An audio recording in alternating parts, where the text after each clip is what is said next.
It's stage 9 of the Giro d'Italia here on GCN and Eurosport, and the biggest test of the race so far. 3,000 metres of climbing over 158 kilometres, 4 categorised climbs along the way, with plenty more ascending though to be done between them. It was the one to the finish at Campo Felice that we were all the most intrigued by. The final 1.6 kilometres of it on a gravel road with an 8.8% average gradient and one pitch at 14%. Took a long time for the break to form today, so long in fact that even some GC threats were getting involved. Damiano Caruso here making his way across to a large group over the top of the Passo Gurdi, the points there taken by teammate Maida.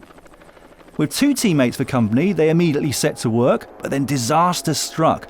An awful crash for Matej Mohoric of Bahrain Victorious had us all fearing the worst.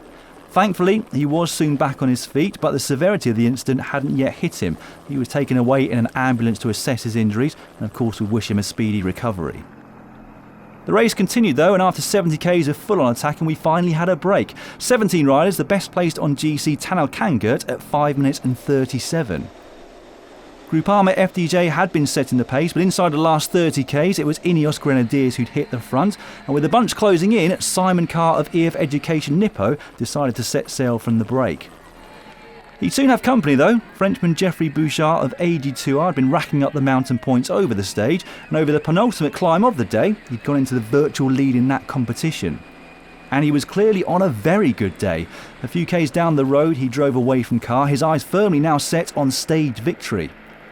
Behind him, Koen Bouwman of Jumbo-Visma would set off in pursuit, 31 seconds the initial gap he'd have to close, and closing on the last 1 kilometre of the race, 2 riders were now out front. Behind, Ineos was setting a ferocious pace, Moscon drilling it on the front, Bernal glued to his wheel. Vlasov of Astana was one of the first GC riders to go on the attack on that final climb, but then Bernal let off a bomb. Flicking it up onto the big ring, he would go past Bouwman and Bouchard like they were absolutely stood still.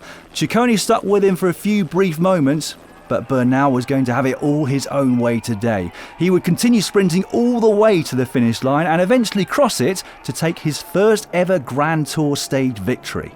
Wow. Ciccone would cling on to take second place on the day in front of Vlasov, 7 seconds behind Bernal, and it was a further 3 seconds before Evenepoel and Dan Martin stopped the clock in 4th and 5th respectively. The rest of the GC favourites not too far behind though. Can't say more about this man though. Egan Bernal back on the best form that we've seen him in quite some time. This is the rest of the top 10. Caruso, Bardet, Soler, Martinez and Almeida filling it out. And they'd come across the line in a group that also contained Carthy, Yates and Davide Formulo. Meanwhile, Attila Valter would cross the line 49 seconds after Bernal in 25th place. His stint in pink over, but I've got no doubt we'll see plenty more of that man in the days and years to come. We've got a new leader of the Giro d'Italia though. Egan Bernal was on the podium collecting the first pink jersey of his career, and who'd bet against him taking it all the way to Milan? A lot of racing before we get there though, of course, and the gaps are still small. 15 seconds back to Evenepoel, 21 to Vlasov, Giulio Ciccone now up to 4th, whilst Valter slips out of the race lead and down to 5th. Still though, just over 1 minute separating Bernal from Caruso in 10th, so a lot still to play for. Tomorrow, it should be a little bit more relaxing for the riders than today. The shortest road stage of the race at 139 kilometres. Starting out from L'Aquila, it's a hard one to predict. There is some climbing, with a 4th cap peaking with 39 k's to go, but under normal circumstances you'd expect it to be a sprint. The question is, who's going to control the race? The finish into Foligno is flat, but let us know what you think. Breakaway or sprint? Join us tomorrow on GCN Plus to find out. Territory restrictions do apply, but we hope you're able to join us then.